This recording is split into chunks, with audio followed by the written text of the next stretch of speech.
নমস্কার বন্ধুরা, বাঙালি সেরা হেসেলে সবাইকে স্বাগত। আজকে ঢ্যাঁড়স দিয়ে সম্পূর্ণ নিরামিষভাবে তৈরি দারুণ সুস্বাদু একটা রেসিপি শেয়ার করতে চলেছি। একঘেয়েমি ঢ্যাঁড়সের রেসিপি খেতে খেতে ভালো না লাগলে বন্ধুরা একবার কিন্তু এই রেসিপিটা বানিয়ে দেখতে পারেন। একদম অন্যরকম টেস্টের এই রেসিপি, খেতেও দুর্দান্ত লাগবে।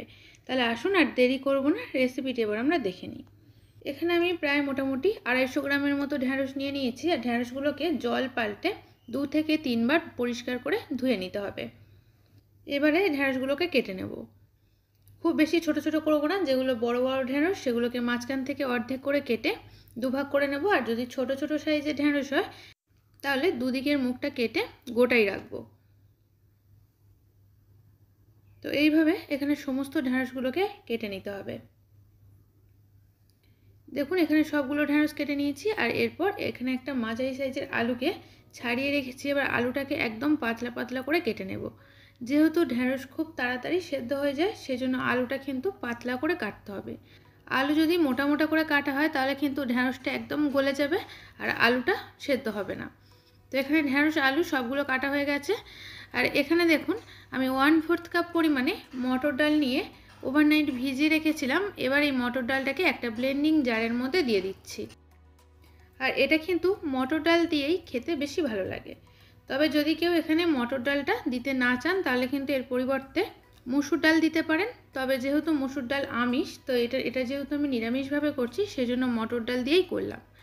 এর মধ্যে দিলাম একটার মতো কাঁচা লঙ্কা, স্বাদ মতো লবণ, হলুদের গুঁড়ো আর দিলাম জিরের গুঁড়ো। আর সব শেষে যাতে করে সুন্দর একটা ফ্লেভার হয় সেজন্য অল্প একটু কালো জিরাও যোগ করলাম। এরপর কিছুটা পরিমাণে জল দিয়ে এটাকে ভালো করে মিহি করে বেটে নেব। তবে অনেক ক্ষেত্রে যে ডালটাকে একটু আঁটো আঁটো করে বাটা হয় এটা কিন্তু নয়। আর এই রান্নাটার জন্য ডালের পেস্টটা কিন্তু একটু পাতলা করেই করতে হবে। তো এখানে দেখুন ডালের পেস্টটা আমাদের তৈরি করে নেওয়া হয়ে গেছে। তো এইবার এই ডালটাকে খুব ভালো করে ফেটিয়ে নিতে হবে, কারণ ডালটা যত ভালো করে এখানে ফেটিয়ে নেবেন ততই কিন্তু এটা আরও সফট হবে। আর তা না তো শক্ত হয়ে থেকে যাবে ভেতরটা, আর খেতেও কিন্তু ভালো লাগবে না। তো এটাকে আমি প্রায় মোটামুটি 3 থেকে 4 মিনিটের মতো ফেটিয়ে নিলাম। এবারে একটা কড়াই বসিয়ে কড়াইতে দিয়ে দিলাম 1 টেবিল চামচ পরিমাণে তেল। তেল গরম হয়ে যাওয়ার পর এর মধ্যে প্রথমে ঢ্যাঁড়সগুলোকে দিয়ে ভালো করে ভেজে নিচ্ছি।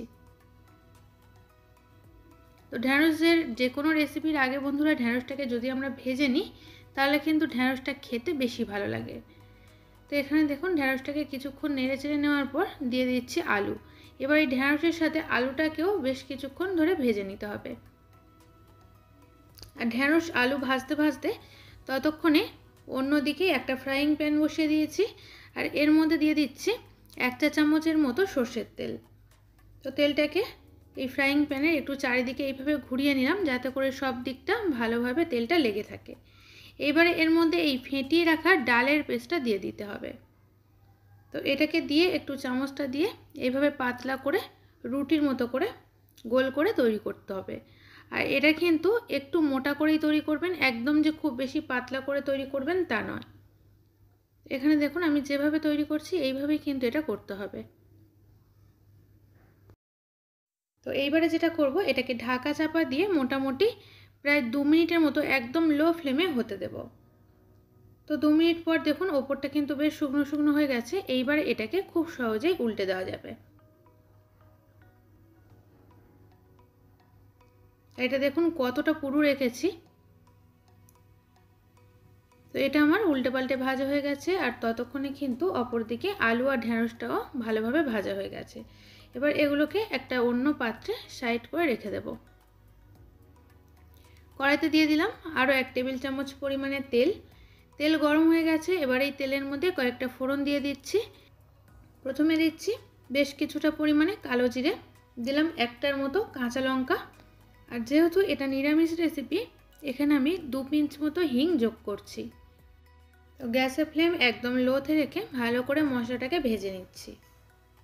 মশলা থেকে যখন খুব সুন্দর একটা গন্ধ বেরোবে তখনই এর মধ্যে দিয়ে দিলাম একটা মিডিয়াম সাইজের টমেটো কুচি। এরপর একই সাথে দিয়ে দিচ্ছি স্বাদ মতো লবণ। লবণটা এই কারণে দিলাম যাতে করে টমেটোটা খুব তাড়াতাড়ি নরম হয়ে যায়। আর এর মধ্যে কিন্তু আদার পেস্ট ব্যবহার করব না। বেশিরভাগ নিরামিষ রেসিপিতে আমরা আদার পেস্টটা ব্যবহার করি, তবে এর মধ্যে কিন্তু আদাটা ব্যবহার করব না।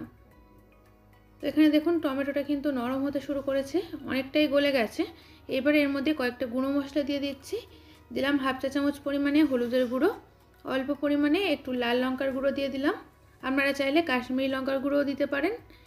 দিলাম 1/2 চা চামচের থেকে কম পরিমাণে জিরের গুঁড়ো, আর এখানে কিন্তু আমি ধনের গুঁড়োটা ব্যবহার করছি না।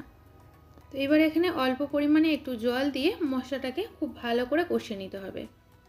আর এই রান্নাটা কিন্তু বন্ধুরা একদম অল্প মশলায় তৈরি করছি, অথচ খেতে কিন্তু দুর্দান্ত লাগবে। তো এখানে মশলাটা ভালো মতো করে কষিয়ে নেওয়ার পর ভেজে রাখা ঢেঁড়স আর আলুটা মশলার মধ্যে দিয়ে দিলাম।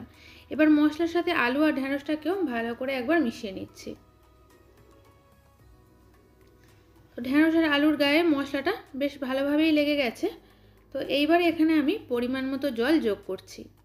এটা আমি একদম যে খুব বেশি মাছের ঝোলের মতো ঝোল হবে তেমনও নয়, বা একদম যে শুকনো শুকনো হবে তাও নয়, অল্প একটু ঝোল ঝোল হবে সেইভাবে রান্নাটা করব।